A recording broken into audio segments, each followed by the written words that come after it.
Doctor ortho Ayurvedic oil and capsule, अब दर्द भी घुटने टेकेगा। उत्तराखंड बजट का 1,10,00,000 का होगा आकार। वार्षिक बजट में 10% बढ़ोतरी की संभावना। विधानसभा सत्र में पेश करने की मंजूरी दी। गैरसैंण में विधानसभा बजट सत्र की तैयारी। विधानसभा बजट सत्र की तैयारियों में जुटा प्रशासन। विधानसभा परिसर का किया गया निरीक्षण। संबंधित अधिकारियों को सौंपी गई जिम्मेदारियां। मसूरी में सीमांकन को लेकर विवाद बढ़ा। उत्तरी रेलवे और भूमि दरों की सीमांकन को लेकर विवाद पर स्थानीय लोगों को नोटिस जारी।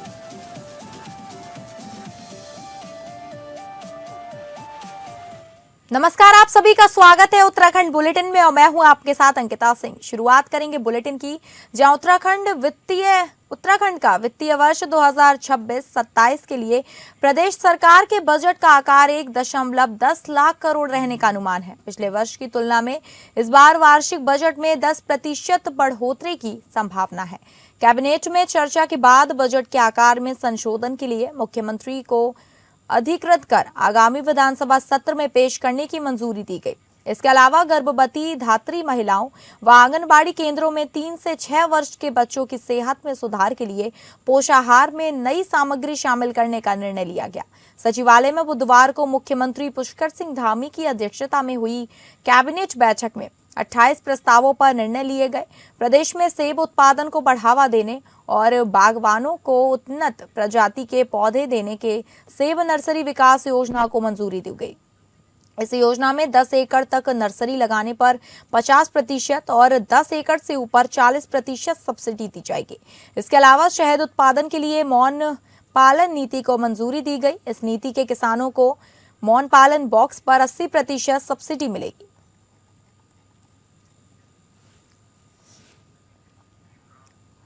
हरिद्वार कुंभ मेला 2027 के लिए केंद्र सरकार ने 500 करोड़ रुपए मंजूर कर दिए हैं। इस राशि से 34 प्रमुख इंफ्रास्ट्रक्चर प्रोजेक्ट्स पर काम तेज होगा और लाखों श्रद्धालुओं को बेहतर सड़क, घाट, पेयजल सुरक्षा और अन्य सुविधाएं मिल सकेंगी। प्रधानमंत्री नरेंद्र मोदी के नेतृत्व वाली केंद्र सरकार की इस मदद से कुंभ की तैयारियों को नई गति मिलने की उम्मीद है। मुख्यमंत्री पुष्कर सिंह धामी ने केंद्र सरकार के सहयोग पर प्रधानमंत्री का आभार जताते हुए कहा कि यह सहायता कुंभ मेला 2027 को दिव्य, भव्य और सुव्यवस्थित बनाने में अहम भूमिका निभाएगी। उन्होंने कहा कि कुंभ केवल धार्मिक आयोजन नहीं बल्कि भारत की सनातन संस्कृति, आध्यात्मिक परंपरा और सामाजिक एकता का वैश्विक पर्व है। राज्य सरकार के मुताबिक केंद्र से मिली राशि से सड़क, पुल और घाट, पेयजल, स्वच्छता और सुरक्षा से जुड़े इंफ्रास्ट्रक्चर को मजबूत किया जाएगा। सीएम ने बताया कि उन्होंने पहले प्रधानमंत्री से विशेष वित्तीय सहयोग का अनुरोध किया था, जिस पर केंद्र ने सकारात्मक निर्णय लेते हुए यह धनराशि जारी की है।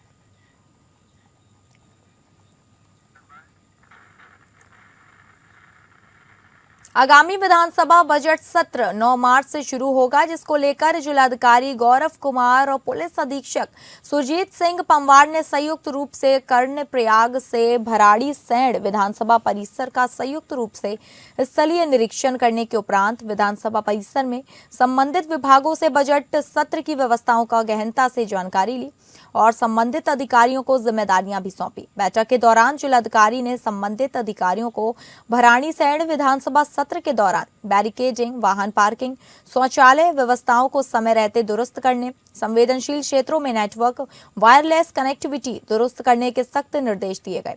इसके साथ ही शैडो एरिया चिन्हित कर अतिरिक्त संचार साधनों की व्यवस्था करने, इसके अलावा सत्र के दौरान सुरक्षा व्यवस्था चाक चौबंद रखने के लिए पुलिस बल की उपलब्धता सुनिश्चित करने, फेरी लगाने वाले मजदूरों और होम स्टे में आने वाले लोगों का सत्यापन गहनता से करने के निर्देश दिए गए ताकि सुरक्षा के साथ कोई समझौता न हो। सत्र के दौरान अन्य प्रदर्शनों की संभावना के कारण विशेष एहतियात बरतने के भी सख्त निर्देश दिए गए। जिलाधिकारी ने कर्णप्रयाग से भराड़ीसैंण तक सड़क मार्ग का स्थलीय निरीक्षण कर एनएच के अधीक्षण अभियंता ओमकार को 3 के भीतर खंबयाड़ना और जखेड़ गधेरे में पानी की निकासी और सड़क को गड्ढा मुक्त के स्पष्ट निर्देश दिए।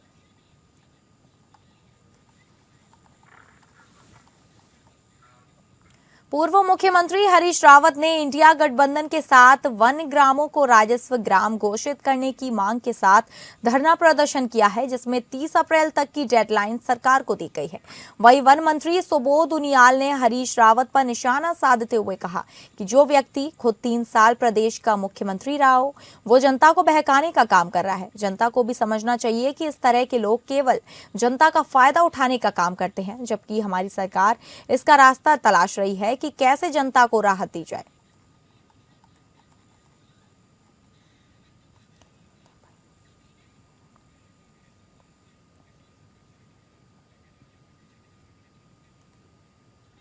गदरपुर में बड़ी राजनीतिक खबर है। बीजेपी के प्रदेश अध्यक्ष महेंद्र भट्ट गदरपुर पहुंचे और विधायक अरविंद पांडे से मुलाकात की। सूत्रों के मुताबिक विधायक पांडे पार्टी संगठन से नाराज चल रहे थे और सरकार के खिलाफ बयानबाजी भी कर रहे थे। अब देखना होगा कि इस मुलाकात के बाद गदरपुर की सियासत में क्या बदलाव आता है।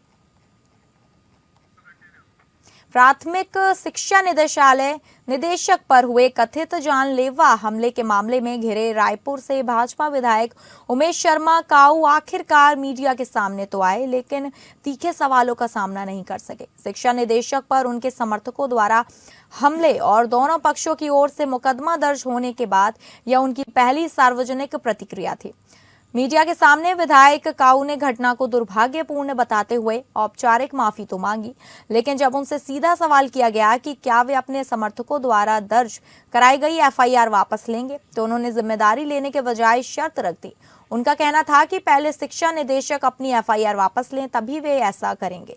सबसे ज्यादा असहज स्थिति तब बनी जब मौके पर मौजूद एक कथित हिस्ट्री शीटर के बारे में सवाल पूछा गया। इस पर विधायक ने साफ जवाब देने के बजाय पल्ला झाड़ लिया और कहा कि उन्हें इस बारे में कोई जानकारी नहीं है। पत्रकारों द्वारा लगातार और सख्त सवाल पूछे जाने पर माहौल गर्मा गया। जवाब देने के बजाय विधायक उमेश शर्मा काऊ प्रेस वार्ता बीच में ही छोड़कर निकल गए। इससे पूरे घटनाक्रम पर उनकी भूमिका और जिम्मेदारी को लेकर और ज्यादा सवाल खड़े हो गए।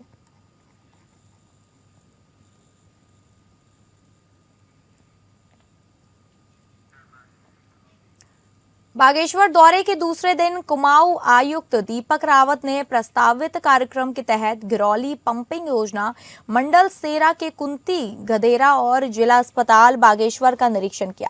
निरीक्षण के दौरान आयुक्त ने स्थानीय व्यवस्थाओं का जायजा लिया और जिला अस्पताल में तीमारदारों से बातचीत कर उनकी समस्याएं सुनी। मीडिया से संवाद में दीपक रावत ने बताया कि मंडल सेरा के कुंती गदेरा में अधिकांश कार्य पूरा हो चुका है। जहां दिक्कत है वहां 900 मीटर की भूमिगत टनल बनाकर गधेरे को पटाया जाएगा। कुंती गधेरा निर्माण और घिरौली पेयजल लाइन को लेकर कार्यदायी संस्था जल निगम से 2 दिन में जवाब तलब किया गया है। इसके साथ ही जिला अस्पताल की जर्जर 4 एम्बुलेंसों को हटाकर नई एम्बुलेंस उपलब्ध कराई जाएगी।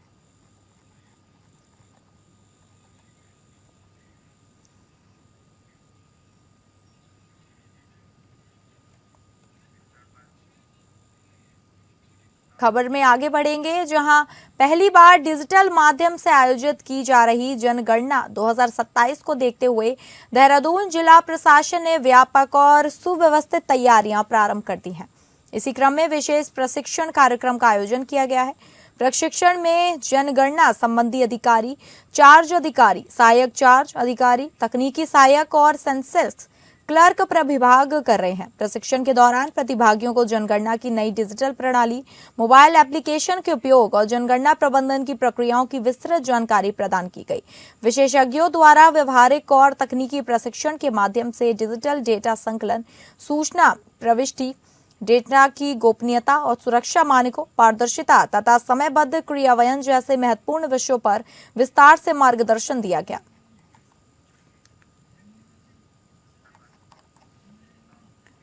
उत्तरी रेलवे और भूमि दरों की सीमांकन को लेकर विवाद थमने का नाम नहीं ले रहा है। उत्तरी रेलवे द्वारा बार बार स्थानीय लोगों को नोटिस जारी किए जा रहे हैं। इसके बाद भारी संख्या में उत्तरी रेलवे के अधिकारी और रेलवे पुलिस के जवान मौके पर पहुंचे, जहां पर भूमि दरों के साथ उनके अधिवक्ता भी मौजूद रहे और स्थानीय लोगों द्वारा उत्तरी रेलवे का जमकर विरोध किया गया। इसके साथ ही आरोप लगाया गया बार बार नोटिस जारी कर भूमि दरों का मानसिक उत्पीड़न किया जा रहा है। मौके पर मौजूद स्थानीय स्थानीय लोगों और रेलवे के अधिकारियों के बीच वार्ता की गई, जिसमें निर्णय लिया गया कि नगर पालिका, राजस्व विभाग और रेलवे की संयुक्त टीम का गठन किया जाएगा। इस दौरान किसी भी प्रकार का निर्माण कार्य नहीं किया जाएगा। साथ ही राजस्व विभाग द्वारा सीमांकन को लेकर सर्वेक्षण किया जाएगा, जिसमें स्थानीय लोगों के साथ ही सभी विभाग मौजूद रहेंगे।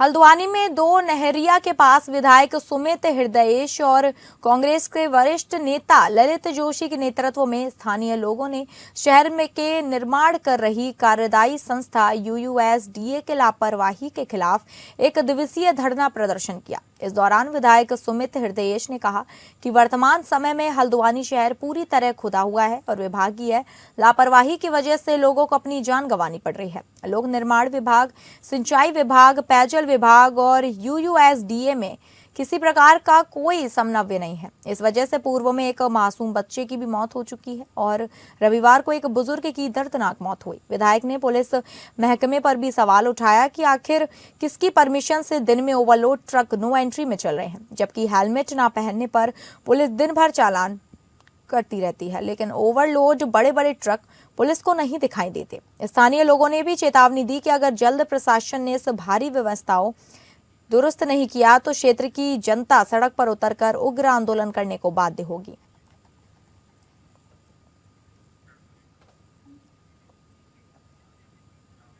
देहरादून के लक्ष्मण चौक स्थित एक फर्नीचर वर्कशॉप में बीती रात 9:30 बजे अचानक आग भड़क उठी। आग इतनी तेजी से फैली कि देखते ही देखते पूरी वर्कशॉप इसकी चपेट में आ गई। इलाके के लोगों ने तुरंत दमकल विभाग को खबर दी, जिसके बाद पुलिस और दमकल की टीमें मौके पर पहुंची। 6 फायर टेंडर गाड़ियां की मदद से काफी मशक्कत के बाद आग पर काबू पाया जा सका। नगर अग्निशमन अधिकारी किशोर उपाध्याय के मुताबिक पास में हो रहे किसी शादी समारोह की आतिशबाजी की चिंगारी से आग लगने की आशंका है। हालांकि जांच अभी जारी है। राहत की बात यह रही कि कोई हताहत नहीं हुआ, लेकिन वर्कशॉप में सारा रखा सामान जलकर राख हो गया और नुकसान का आकलन किया जा रहा है। गौरतलब है कि इसी साल 9 फरवरी को सुभाष नगर में एक टेंट हाउस में भी आग लग चुकी है, जिसकी वजह शॉर्ट सर्किट बताई गई थी। लगातार हो रही ऐसी घटनाएं शहर में अग्नि सुरक्षा के इंतजामों पर सवाल खड़े करती है।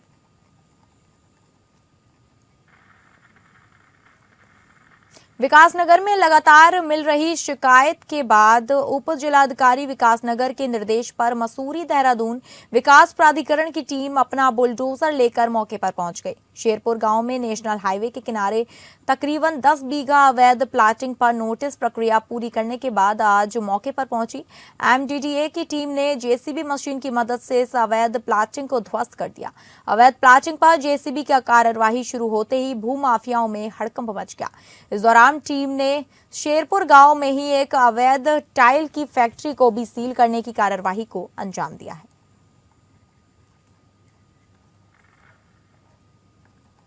पौड़ी जिले की नयार घाटी में साहसिक खेल गतिविधियों का केंद्र बना है। सतपुली क्षेत्र के बिलखेत में 26 से 28 फरवरी तक 3 दिवसीय नयार वैली एडवेंचर फेस्टिवल 2026 का आयोजन किया जा रहा है। इस मौके पर CM धामी ने शिरकत की। बताया गया है कि इन 3 दिनों के महोत्सव में अनेक कार्यक्रम होने वाले हैं। अभी मैं देख रहा था कि दूर दूर से, पंचेश्वर से, देहरादून से, टेहरी से, पौड़ी के अनेक स्थानों से यहाँ पर एंगलिंग करने वाले लोग आए हुए हैं, जो फिश एंगलिंग करते हैं। इसी प्रकार से साइकिलिंग करने वाले लोग अनेक स्थानों से। एक बेटी तो मध्य प्रदेश से आई थी, मैं सबसे पूछ रहा था कहाँ से आए हो। अलग अलग स्थानों से, कोई पिथौरागढ़ से आया है, कोई हमारे देहरादून से आया है, अनेक उत्तराखंड के अलावा बाहर से भी लोग आए हैं। एक तिब्बत के रहने वालों ने भी जो है इस साइकिलिंग प्रतियोगिता में भाग लिया है। और यहाँ पर राफ्टिंग होगी, कैकिंग होगी, ट्रैकिंग होगी, पैराग्लाइडिंग, माउंटेन बाइकिंग जैसी अनेक जो गतिविधियां हैं, उन सभी गतिविधियों का यहाँ पर आयोजन किया जा रहा है। तो फिलहाल उत्तराखंड बुलेटिन में बस इतना ही। नमस्कार।